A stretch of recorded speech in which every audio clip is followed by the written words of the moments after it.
صدقہ فطر رمضان المبارک میں ادا کرنا۔ آئیے ہم جانتے ہیں کہ صدقہ فطر رمضان المبارک کے مہینے میں ادا کر دینا کیسا ہے۔ صدقہ فطر کی دو حیثیتیں ہیں، ایک روزے دار کی کوتاہیوں کا کفارہ اور دوسرے غریبوں کی عیدی اور امداد۔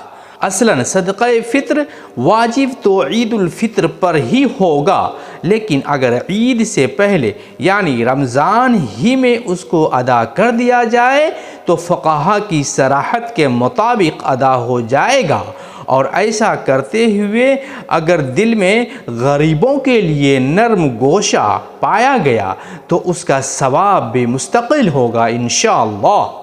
حضرت نبی کریم صلی اللہ علیہ وسلم نے صدقہ فطر کو ضروری قرار دیا، جو کہ روزے دار کے لیے لغو اور بیہودہ باتوں سے پاکیزگی کا ذریعہ اور مسکینوں کے لیے کھانے کا انتظام ہے۔ جو شخص عید کی نماز سے پہلے اسے ادا کر دے اس کے حق میں یہ مقبول زکوٰۃ ہوگی، اور جو عید کی نماز کے بعد ادا کرے اس کے حق میں یہ عام صدقات میں سے ایک صدقہ ہوگا۔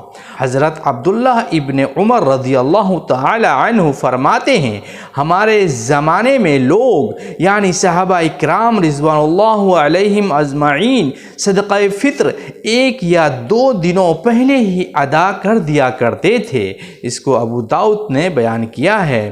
تو اللہ تبارک و تعالیٰ سے دعا ہے کہ ہم لوگوں کو صدقہ فطر رمضان المبارک کے گزرنے سے پہلے عید کی نماز سے پہلے ادا کر دینے کی توفیق عطا فرمائے۔ شکراً، جزاک اللہ خیر۔